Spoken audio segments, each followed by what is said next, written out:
పేతురు రాసినటువంటి మొదటి పత్రిక 5వ అధ్యాయం 6వ వచనం, దేవుడు తగిన సమయం మిమ్మల్ని హెచ్చించినట్లు ఆయన బలిష్టమైన చేతి కింద దీన మనస్కులైండి. స్తోత్రం దేవా సర్వోన్నతుడా.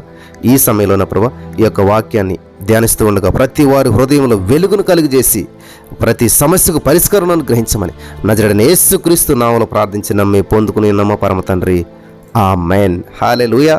చాలామంది ఇక్కడే గందరగోళంలో ఉన్నారు. ఎందుకనంటే నేను ఎంతో కాలంగా ప్రార్థన చేస్తున్నాను, ఎన్నో రోజులు ఉపవాసం ఉన్నాను, ఎన్నో రోజులు మరి దేవునికి డెడికేట్ చేసుకున్నాను, కానీ జవాబు రావట్లేదేంటి, సమాధానం రావట్లేదేంటి, ఈ మ్యాచ్ వచ్చింది సెట్ అయిపోయింది అనుకున్నాను కానీ క్యాన్సిల్ అయిపోయింది సడన్గా, ఈ ఉద్యోగం వచ్చేసింది ఫైనల్ ఇంటర్వ్యూలో సెలెక్ట్ అయిపోయింది అనుకున్నాను కానీ క్యాన్సిల్ అయిపోయింది.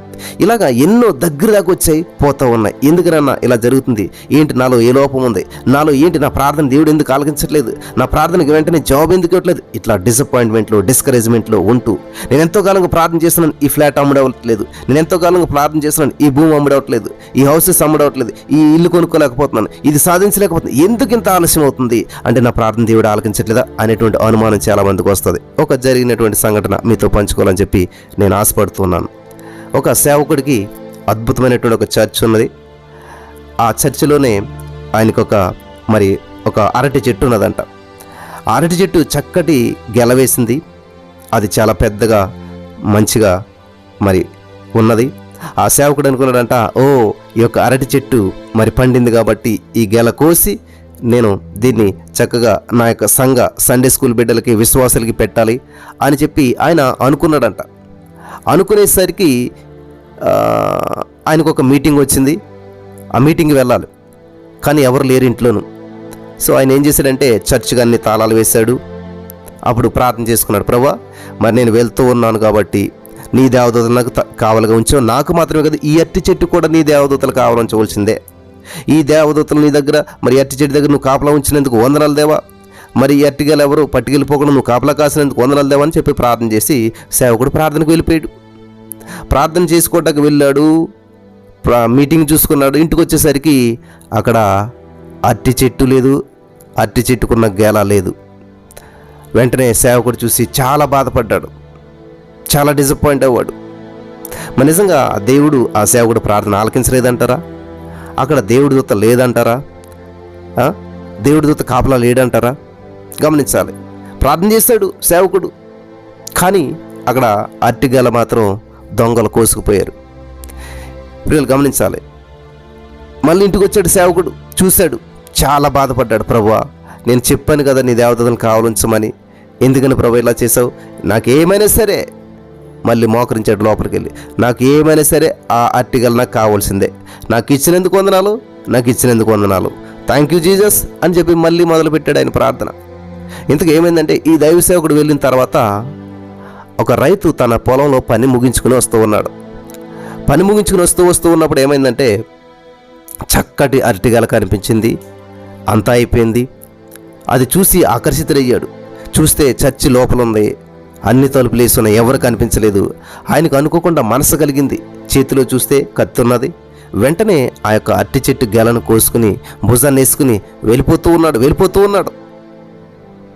ఈ అట్టి గెల కోసుకుని బయటికి వెళ్ళిన తర్వాత ఈ పక్క నుంచి దైవసేవకుడు వచ్చాడు. జస్ట్ కొన్ని నిమిషాల ముందు జరిగినటువంటి విషయం అన్నమాట. వచ్చి చూస్తే లేదు. మరి అక్కడ దేవదూత లేడా? ఒకవేళ దేవదూత ఉంటే ఆ దొంగ ఎలా రాగలిగాడు? దేవదూత ఉంటే దొంగ వచ్చే అవకాశం ఉన్నదంటారా? అసలు ఏ విధంగా జరిగింది? దేవుడు ప్రార్థన ఆలకించలేదా? ఈరోజు మన జీవితంలో కూడా ఇటువంటి గందరగోళం ఎదురవుతుంది. నేను ప్రార్థన చేస్తాను కదా, మరి ఎందుకు ఇటువంటి జరిగింది, ఇటువంటి నష్టం ఎందుకు జరిగింది? నేను ప్రార్థన చేస్తున్నాను, దశమ భాగాలు ఇస్తాను, ఉపవాసం ఉంటూ ఉన్నాను, ఇంత కరెక్ట్గా ఉన్నా కూడా ఎందుకనిది మరి ఈ సిచ్యువేషన్ నాకు జరిగింది అని చాలామంది ప్రశ్నించుకుంటుంటారు. మీ ప్రశ్నకు సమాధానం ఖచ్చితంగా దొరుకుతుంది, జాగ్రత్తగా వినండి ప్రియులారా. ఇటువంటి సందర్భంలో ఏమైందంటే సేవకుడు మళ్ళీ ప్రార్థన చేస్తున్నాడు. ఏ రైతైతే ఆ యొక్క అరటిగల కోసుకుని భుజాన్ని వేసుకుని వెళ్ళిపోతూ ఉన్నాడో, ఇంక ఇంటికి చేరేటువంటి సమీపంలో ఉండగానే సడన్గా ఆయన కాళ్ళు ఒక స్టాట్యూలాగా మారిపోయినాయి. ఒక అడుగు ముందుకెళ్ళకపోతున్నాడు, విగ్రహంలాగా మారిపోతూ ఉన్నాడు. చేతులు పనిచేయటం లేదు, మైండ్ పనిచేయట్లేదు, అంతా కూడా షేక్ అవుతూ వస్తుంది, బిగిసిపోతున్నటువంటి వాడుగా ఉన్నాడు. ఏంటి ఇలా జరుగుతుంది, ఏదో మార్పు సంభవిస్తుందని ఆలోచన చేస్తున్నాడు. అసలు ఏం చేశాను నేను, ఎక్కడిది అట్టిగల? ఓహో, ఇది మరి దేవుని సన్నిధిలో ఉన్నటువంటిది, చర్చిలో ఉన్నటువంటి అట్టి చెట్టు గెల కోసాను. కాబట్టి ఇది దేవుడిది తీసుకోవటం వల్ల నాకేదో సంభవిస్తూ ఉంది, నాకేదో పారాలిసిస్ వస్తూ ఉన్నది, కాబట్టి ఇది మంచిది కాదేమో, నేను చేసిన తప్పేనేమో అని చెప్పి గ్రహించుకుంటూ ఉన్నాడు. అమ్మో, ఇది వెంటనే దీనికి పరిహారం నేను వెళ్ళి ఇచ్చేసేయాలి అని చెప్పి ఆ వెంటనే అడుగు ముందుకు వెళ్ళిపోయాడంట. ఎప్పుడైతే మనసులో మార్పు వస్తుందో, ఎప్పుడైతే మనసులో ఆ యొక్క పశ్చాత్తాపం కలుగుతుందో, మళ్ళా బాడీ పార్ట్స్ అన్నీ కూడా కొంచెం కొంచెం పనిచేయడం ప్రారంభించాయంట. వెంటనే ఆ గెల భుజాన్ని వేసుకుని వచ్చాడు.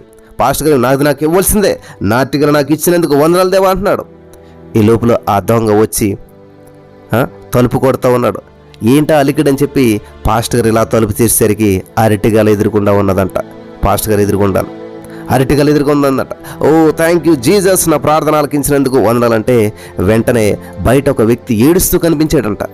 ఏంటి బాబు, ఎందుకు ఏడుస్తున్నావు, ఏంటి నువ్వు అంటే, అయ్యగారు నన్ను క్షమించాలి, ఇలా నేను పొలం నుంచి వెళ్తూ ఉన్నాను, చేతిలో కత్తున్నది, చూస్తే అందమైనటువంటి అరటిగాలు కనిపించింది, ఎవరు లేరు, తలుపులు తాళాలేస్తున్నాయి, నాకు పాడు బుద్ధి పుట్టింది, మనసు కలిగింది, దీన్ని తీసుకుని వెళ్తూ ఉండగా సడన్గా ఏమైందంటే మరి ఇలా జరిగింది, నాకు పారాలిసిస్ వచ్చినట్టు అయింది.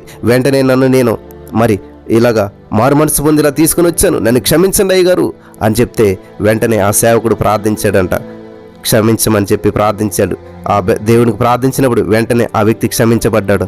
అయ్యా, నేను కూడా యేసయ్యను నమ్ముకుంటాను, యేసయ్యలో శక్తి ఉన్నది, యేసయ్యలో గొప్పతనం ఉన్నది అని చెప్పి అదే సండే మరి ఆ వ్యక్తి కూడా రావటం, ఇది జరిగినటువంటిదంతా కూడా ఆ సంఘంలో చెప్పడం, ఆ వ్యక్తి చేతే ఆ అరటి పళ్ళు అందరికీ కూడా ఆ పాస్టర్ గారు పంచిపెట్టించాడంట. హల్లెలూయా. ఇప్పుడు దేవుడు ప్రార్థన ఆలకించినట్లా లేనట్లా? ఈరోజు చాలామంది జీవితాల్లో ఇటువంటి సిచ్యువేషన్ జరుగుతూ ఉన్నాయి, ఇటువంటి సందర్భాలు జరుగుతూ ఉన్నాయి. ఇలాగే మనం ప్రార్థన చేసినా కూడా నష్టం జరుగుతుంది, ప్రార్థన చేసినా కూడా కొన్ని కార్యాలు మరి ఊహించినటువంటి రీతిలో జరిగిపోతున్నాయి. అప్పుడు మనం ఏమనుకుంటున్నామంటే, నా ప్రార్థన దేవుడు ఆలకించలేదు, ఎందుకు నీ నష్టం? ప్రియులరా, దేవుడు ఎప్పుడు కూడా ఫలితాల గురించి మాట్లాడతాడు. ఇక్కడ మనకు చూసినట్లయితే ప్రియుల గిద్యోని చూసినట్లయితే పిరికివాడు, కానీ దేవుడు ఏమన్నాడు, పరాక్రమం గల బలాఢ్యుడ. ఎందుకని? గిద్యోను 300 మందితోటి వెళ్ళి విజయం సాధించుకొస్తాడు, ఫైనల్ చూస్తాడు. కాబట్టి ఈ రోజున నీ జీవితంలో ఫైనల్ మాత్రమే పలుకుతాడు దేవుడు. యేసోపుతో దేవుడు అంటున్నాడు, నువ్వు సింహాసనం ఎక్కుతావు, కానీ గోతిలో ఉన్నాడు ఆయన, కానీ జైల్లో ఉన్నాడు, నిందలో ఉన్నాడు, అవమానంలో ఉన్నాడు, అదేం చెప్పట్లేదు, ఫైనల్ మాత్రమే చెప్తాడు దేవుడు. కాబట్టి ఈ రోజున దేవుడు నీ జీవితంలో అద్భుతమైన ఫలితాలు నువ్వు చూస్తావు, గొప్ప విజేతగా నువ్వు ఉంటావు. నీ జీవితంలో జరగనంటూ ఏదో ఉంది, గొప్ప గొప్ప ఫలితాలు నువ్వు చూస్తావు. నువ్వు నమ్మినట్లయితే నమ్మిన వారంతా కూడా పొందుకుందురుగాక. ఆమేన్.